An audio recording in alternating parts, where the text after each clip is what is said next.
And I was thinking in terms of not so much being an artist myself. I didn't think I had that kind of ability, but I thought I could be an art teacher.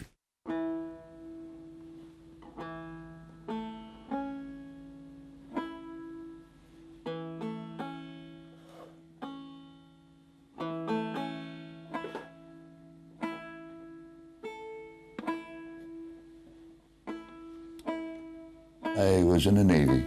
Then I found out about the 5-string banjo. I was with a bunch of Southern guys, and I was describing one time oh, that's a 5-string banjo. Aha! So as soon as I got out of the Navy and got back home, I got me a 5-string banjo. My mother bought it for me for my birthday, November 27, 1945. And I had figured out kind of a way to play it myself and sort of vaguely getting that kind of 5-string banjo lick. And up in Oregon, there's not so many banjo pickers around. And Pete shows up and they have a party after his show. And I come to the party and I had my little banjo with me and you asked if you could play it. And I said, yeah, he's all thrilled. And I give you my banjo and you asked if you could change tuning. Yeah, go ahead. I wondered what kind of tuning I was in anyway. I didn't know. I didn't have a clue. And you put it in G tuning. And then you showed me the basic lick, the clung, clung, clung. And I put the banjo under my coat and I left the party a little bit after that. Went home and sat down and I memorized all the sounds of the strings to get that G chord. And I got it so I could put it out of tune and get it back in. Oh, you women who want to be free, take a little tip from me. With workers must unite. Like Mother Jones, move them bones to the front of every fight. Oh, you can't scare me, I'm sticking to the Union. Then when I started art school, the Henry Wallace Progressive Party thing started. And what he was saying, racial equality, a decent deal for the working man, you know, the same old stories. And of course, we all leaped into that, and then Pete Seeger's there, he comes. And it was one of the small colleges that would not mind my radical reputation. The big colleges would keep me out. And the state colleges were very scared of the American Legion and other conservative organizations that would picket. So, and sometimes when I was at a college, there would be a picket line outside. Seeger is Khrushchev's songbird. Don't attend this concert. All they did was get me more publicity. It didn't work. So it was not unexpected when Woody and Guthrie and I were not able to sing on the radio.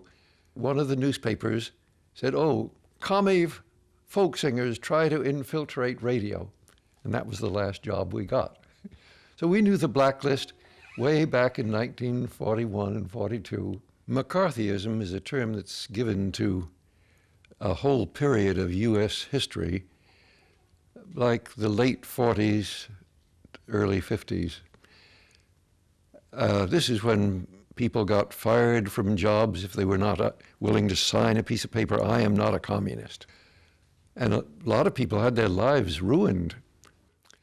So in spite of the nice United States Constitution, the United States has done some terrible things and still does some terrible things. It was a shameful period because we once had a proud tradition of being able to speak your mind. It did save America from the worst. That's why I didn't go to jail. If it hadn't been for the First Amendment to the U.S. Constitution, I would have been sent to jail because I was not willing to cooperate with a congressional committee called the House Committee on Un-American Activities.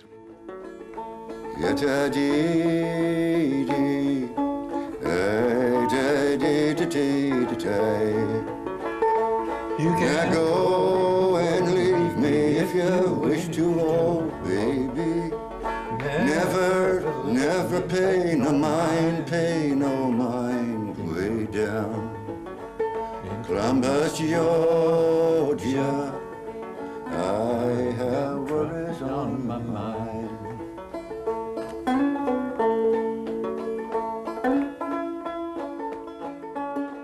front of our school, there was the most beautiful young lady I think I'd ever met in my life. So the two of us figured we'd go down to Mexico and paint down there, and she'd go to our school, and when she got paid, we could keep a ride home. We'd be nutty, wild painters. And we got as far as San Diego. And she was pregnant. So that was the end of Mexico. I drove from Matt's factory, the big beauty place there. You have a helper on the truck, and that was a guy by the name of Sid Berman. And one day we're unloading the truck, and I'm singing this old folk song to myself, humming along. And Sid says to me, he said, where'd you learn that? See? And so I told him, well, I play a 5-string banjo bit and sing these old songs. And Sid said, hey, you got to see this guy, Derroll. He's an incredible banjo player and singer, and quite a wonderful character. And just by coincidence, Sid Berman was into the folk scene there in Hollywood. And then that involved Will Gear, Pete Seeger, Woody Guthrie, all of them, see. We lived up there in Topanga Canyon, a place where going up in back of Hollywood was this Topanga Canyon, beautiful place. Will Gear was, to me, one of my heroes. Know Will Gear from the grandfather in the Waltons. He played in that series, The Waltons, the grandpa. And he was the old bear hunter in Jeremiah Johnson. Will was blacklisted, and it was 10 years before he really was able to work. And so it was very serious, so I started looking around for a place and where we could be, the family. And I ran into somebody who lived in Topanga Canyon. And so I came out here and I thought, oh my God, this is it. This is where we should be. Because Will was a botanist, he would be able to plant stuff. And behind his place, he had carved out from a Greek theater. And there was a tree there with a rope hanging down. And he was having Romeo and Juliet. But all the big directors and producers and everything coming up there sitting on this to watch Romeo and Juliet done in the tree. That was Will. Really, he was great. And it was a wonderful time. And then Pete Seeger and Woody, of course. Will Gear really, truly loved Woody Guthrie. I don't want your Rolls Royce, mister. I don't want your pleasure yacht. All I want is food from a baby's gift to me, my old job back. We worked to build this country, mister, while you enjoyed a life of ease. You stolen all that we built, mister. Now our baby's starving freeze. I don't want your millions, mister. I don't want your diamond ring.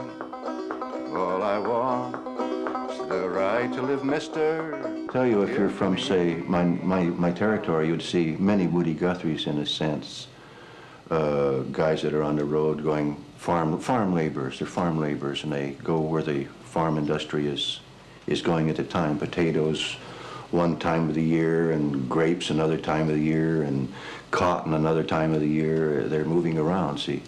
And Woody was one of those. He was a voice of those people. My father also was one of these persons who had a deep respect for what's true and what's right. That's what led him to write the songs that he did and take the stands that he did about things. And it's not any different than Derroll. I mean, these guys are like what we would say peas from the same pod, you know?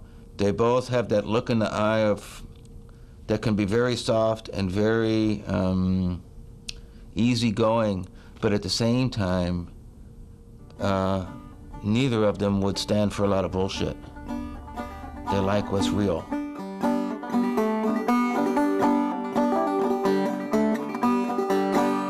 Good morning, Captain. Good morning, son. That's the first song that I ever did, well, Jack and I ever did together. This guy, Jack Elliott, Ramblin' Jack Elliott, came out from New York. And he was an old buddy of Woody's. He traveled around with Woody. But Frank Hamilton and different ones come knocking on my door, and I must get up to Topanga to see this guy from New York, a guitar player, la la la la la. I heard stories about Derroll Adams, the great Derroll Adams, the mysterious Derroll Adams, the old man of the mountains, lived in a cave. All summer long I heard these stories about Derroll Adams. And I was introduced to Jack, you know, I had nothing to do. They insisted, we gotta get up on the stage together. I'd never heard him, I didn't know what he did, nothing. I recognized him immediately just from stories. I walked up, I said, "You're Derroll Adams." He says, "Yup." I said, "You have your banjo with you?" "Nope." "Well, Bess Hawes has a banjo. Maybe we could borrow Bess's banjo. Would you play on Bess's banjo?" "Don't see why not." So we went up, and when we were going up, I said to Jack, do you know Mule Skinner Blues? "Yup." Well, we were, you know, by this time our conversation was getting along so well. I knew that we were going to be friends for life. Good morning, Captain. Good morning, son. Well, good morning, Captain. Good morning, son. Do you need another mule skinner? I heard Jack Elliott and Derroll Adams play together, and I thought that they had been playing together for months and months or years and years because they sounded so good together. I found out afterwards they had only met the week before. He met this movie actress. They fell in love, and so they were going to get married. And I was best man at the wedding. I played my banjo, the wedding music. Derroll took the song "Rakin' a Rambling Boy" and he wrote some special words to it, with the idea being that he was going to change it slightly so that Jack was getting married, he now found him a pretty little wife, and he wasn't going to rake and ramble anymore. And now I found me a pretty little wife, never dearer than I love my life.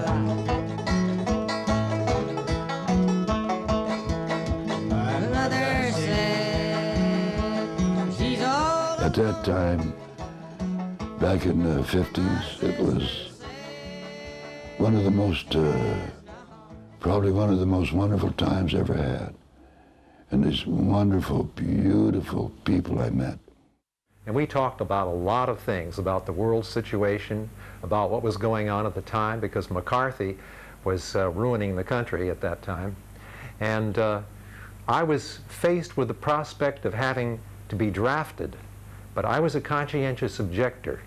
And as a result, I shared this information with Derroll, who was very, very interested, because I believe in my heart that Derroll was a pacifist as well. His position was quite unique, because at the time, the Korean War was being mentioned, but there wasn't any activist approach to pacifism as there was later when the Vietnam War broke out. So Derroll and I talked about this, and some days later he introduced a song. I think I was probably one of the first people to hear it. Send my children off to war. Send my children off to war. Yes, they did. Yes, they did. Yes, they did.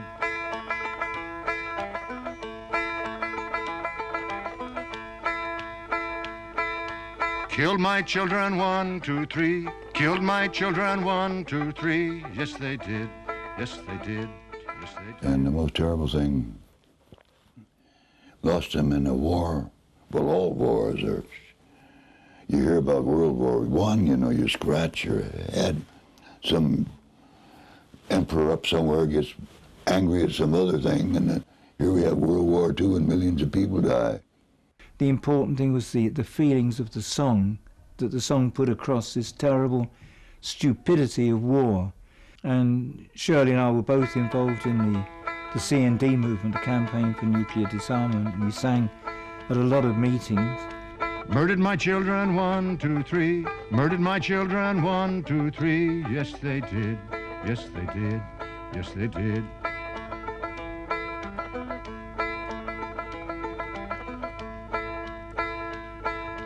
I won't have no kids no more. I won't have no kids no more. No, I won't.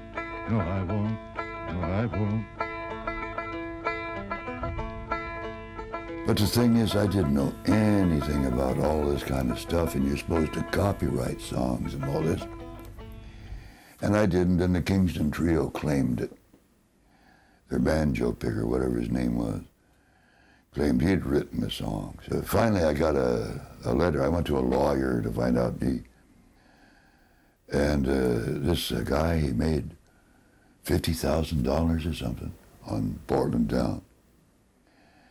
And he wrote to me that he's very sorry, but he couldn't give any of it back because he had to spend it all to fight the lawsuit. And they stole the song.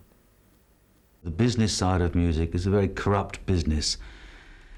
And Derroll never got what he deserved financially because his generation, they didn't think about the business side of music. They didn't know about copyrights and protecting your songs and everything. So there were people who took advantage of Derroll, and he didn't get the money he deserved. My generation learned from his generation to take care of things like that. When I grew up as a child, folk music was not a business. It wasn't an industry. You didn't make a living singing folk songs. You came home from your real job and you played music with your friends. That was folk songs. That's folk music. Later on, it became a business and it's now part of like popular music. But the real tradition is that folk music, and the way that my father and guys like Pete Seeger and all of these guys think of it, is that folk music is the music that everybody plays. So now there's almost two different kinds of the folk tradition. One that's the traditional style, where you learn the tunes and you keep them the same and you hand them down. And the other is that you improvise and you play different things. And Derroll's done both of these things. He's learned songs from other people. He did not write down these tunes. He doesn't expect people to play them exactly the same. He's very much a contemporary American folk musician. My Dixie darling, listen to the song I sing. Beneath that silver moon, banjo right in tune. I love no one but you. Heart's ever true, my Dixie darling, Dixie queen. Way down south, the Mason-Dixie line, down where the honeysuckles are entwined, down where the southern winds are blowing, there's where the daisies growing. The girls of the north in the gay finery, whirling around so sadly, singing a song, Dixie darling, where I long to be. My Dixie darling, listen to the song I sing. Beneath that silver moon, and you're right in tune. I love no one but you. Heart's ever true, my Dixie darling, Dixie queen.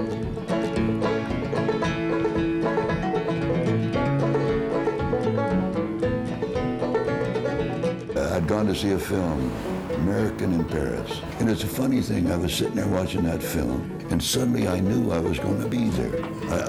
I can't explain it, but I knew. And the next day I get a letter from Jack and June. They say if I'd come over and sing with Jack in the streets for 6 months, they'll pay my way. So I accepted. We had a whole life separate from Derroll, but yet there was something missing. Derroll was missing. I mean, it wasn't only Jack, I missed him too. And when we arrived in London, the train arrived, and I see Jack and June there, and there's a band playing and the whole thing, and I was, is this a welcoming thing? And I get off, and nobody's even, and here comes Big Bill Broomsey. And Derroll got off, thin, looked well, no banjo. And we were a little concerned because we had pre-booked a first night in London for Jack and Derroll to make their debut together. And Derroll said, nope, no banjo. We managed to borrow one from somebody who we knew, and we went to that club and played together that night. Roll on, buddy, roll on. Roll on, buddy, roll on. You Wouldn't roll so slow if you knew what I know.